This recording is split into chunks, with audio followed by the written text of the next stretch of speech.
Y bien, hay una discusión acerca de si Ollanta Humala ha abandonado realmente el eje chavista para pasarse, entre comillas, de alguna manera al eje lulista o al eje de Brasil. Sin entrar a esa discusión, asumiendo que sea cierto que efectivamente pues ahora está más bien bajo la influencia brasilera, de hecho tiene asesores brasileños en su campaña, hay quienes dicen que la financiación vendría, algunos dicen de Venezuela, pero otros dicen que no, que vendría de Brasil, por lo menos parte de ella. En fin, no hay ninguna prueba de nada de esto. Sin embargo, en el caso de que efectivamente haya pasado a la esfera de influencia brasilera y al modelo, a la admiración al modelo brasilero de Lula, pues hemos invitado a Roberto Usada para que nos explique cómo está la economía brasilera, es o no es un modelo, en fin, qué problemas tiene, qué virtudes tiene. Roberto, ¿qué tal? ¿Cómo está, Jaime? Buenas noches. Buenas noches. Entonces esa sería la pregunta. ¿Qué podemos decir, qué se advierte en la economía brasilera? Bueno, toda esta fascinación con Brasil creo que proviene de un problema de autoestima de los peruanos, porque ciertamente la política económica peruana es admirada en Brasil. Lo que sucede es que Brasil es un gran país que ha logrado sacudirse de esquemas anacrónicos con el plan que puso como ministro de Economía, el plan real, el ministro Fernando Henrique Cardoso, y que fue seguido por Lula, y que reordenó la parte macroeconómica brasilera. Sin embargo, Brasil es un país que ha perdido oportunidades enormes de crecimiento, es un país que está creciendo a tasas importantes, en base fundamentalmente a una inversión dirigida por el Estado, ¿no?, que tiene un brazo que se llama el BNDES, el Banco Nacional de Desenvolvimiento, que debe ser el banco más grande de América, ¿no? Solo el año pasado ha prestado 100.000 millones de dólares, y las presta de una manera no tan santa, en el sentido de que las grandes empresas, los grupos de influencia, reciben créditos a tasas que en Brasil son muy subsidiadas. Por ejemplo, las tasas de interés vigentes en el Brasil para cualquier empresa son del orden del 40%, ellos reciben créditos a 6%. ¿Cómo se reciben y qué grandes empresas las reciben? Es una cuestión que está muy en discusión en Brasil. O sea, habría una especie de mercantilismo, digamos, una cosa de esa enorme, enorme, y corrupción también, ¿no? Entonces, el modelo, claro, es atractivo para alguien que piensa que el desarrollo se genera desde el Estado. Sin embargo, miremos Brasil, ¿qué cosa es? Es ahora la 7ª economía mundial, 200 millones de habitantes, la economía con más desigualdad en América Latina, excepto quizás Haití, ¿no? El 10% más pobre de Brasil recibe solamente el 1% del ingreso, y el 10% más rico recibe el 44%. ¿No? Eso es muchísimo peor. Entonces, que el Perú. Eso se puede expresar en coeficientes como el Gini, que mide estas relaciones. El Gini brasilero está en 57%, el peruano está en 44%, en la última medida estaba en 44, 45%, ¿no? Entonces, después se mantiene mucho el clientelismo político a base de transferencias masivas, ¿no? El Perú ha empezado con un sistema relativamente eficiente, y me parece más justo que el brasilero, que es el sistema de juntos, ¿no? Que son transferencias condicionadas. El sistema de Bolsa Familia brasilero también ha sido... también es un sistema de transferencias condicionadas. Sí, y es un sistema muy exitoso, considerado muy exitoso. Pero el tema es de cobertura. Resulta que no se puede mantener un país donde la 1/4 parte de la población recibe el subsidio. Es decir, hoy día hay 50 millones de brasileros que están recibiendo este subsidio y no hay una especie de esquema de salida. Si bien es cierto que hay gente muy capaz, pues en Brasil. ¿No hay déficit fiscal? Por supuesto que hay déficit fiscal, ¿no? Entonces, ¿De cuánto más o menos? No tengo la cifra ahora en el momento, pero el tema es, tenemos un tema de inflación grave.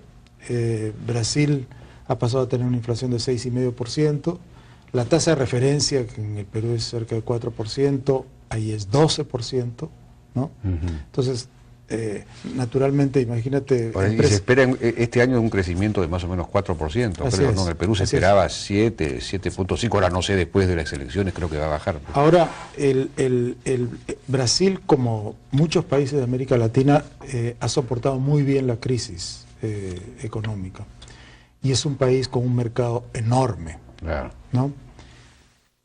Muchos economistas hablaron en los años 70 de esta dicotomía entre el Brasil rico y el Brasil pobre, y que dado el tamaño del Brasil rico podía mantener esta situación casi permanentemente, a diferencia, digamos, de un país centroamericano donde esto generaría un caos político y social.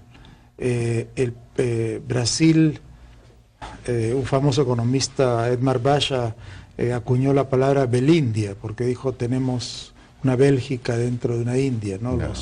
En ese momento hace estos años eran 120 millones de personas y habían 30 millones de ricos, ¿no? De acuerdo. Y luego esto. Entonces,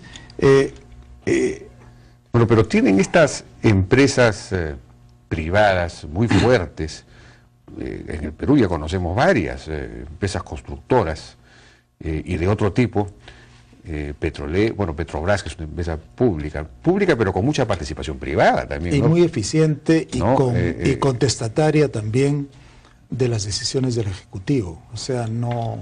Es una empresa autónoma, es que se una maneja empresa bastante está en la bolsa además, Así ¿no es cierto? Y tiene, creo que, no sé qué porcentaje de accionistas privados, pero no sé si es mayor al 50%, creo. No lo sé, pero, pero es importante. Pero, digamos, otras empresas que conocemos acá tienen aparentemente un respaldo del Estado muy grande, ¿no? O forman parte, digamos, del espíritu imperial brasileño. Bueno, ¿qué pasa si una empresa constructora quiere venir al país? Tiene, pues, créditos para sus equipos, y allí de nuevo está el BNDES, que es un banco, nuevamente repito, solamente el año pasado ha desembolsado 100.000 millones de dólares.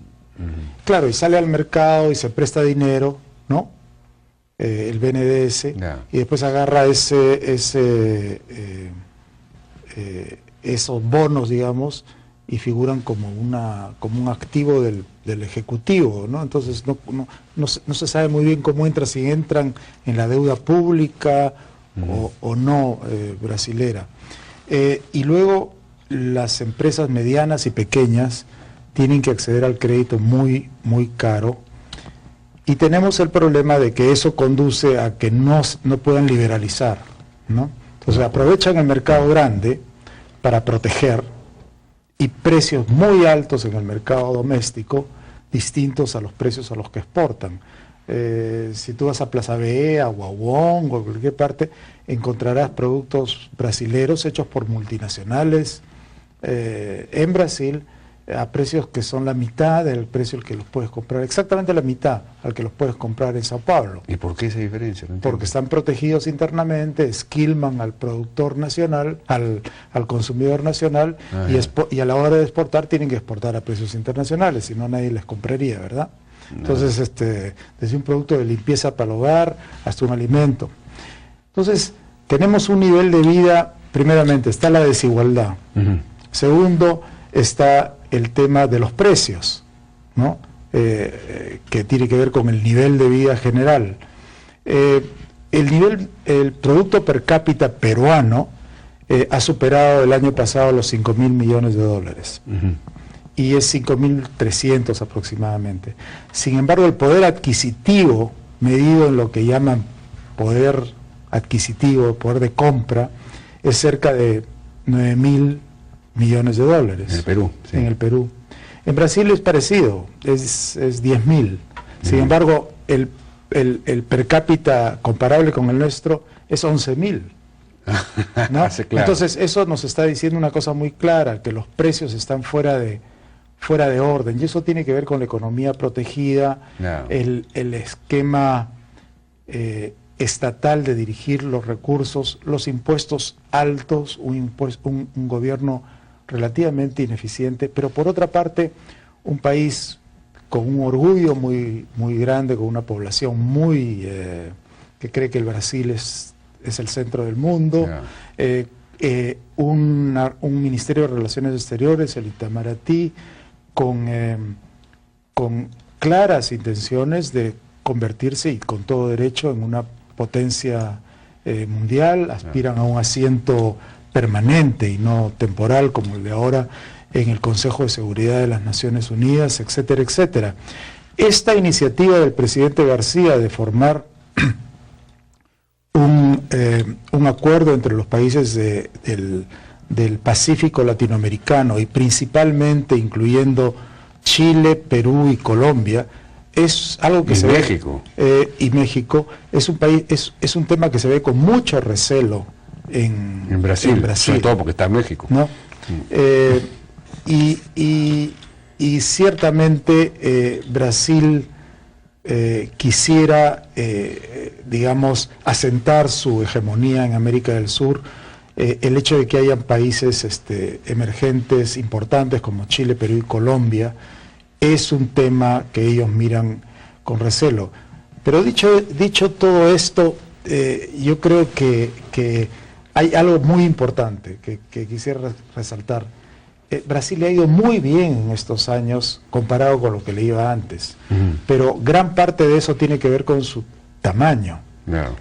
Se puede cerrar una economía grande, se puede cerrar Rusia, se puede cerrar China, pero no se puede cerrar el Perú, ¿no? Claro. Entonces, las mismas políticas aplicadas en el Perú resultarían desastrosas, y es por eso que empecé esta larga respuesta, así, con perdón tuyo, diciendo que nos falta un poco de autoestima aquí en el Perú. Roberto Usada, muchísimas gracias por esta explicación acerca del modelo, si puede llamarse así, brasilero, para precisamente tomarlo en cuenta y no seguirlo.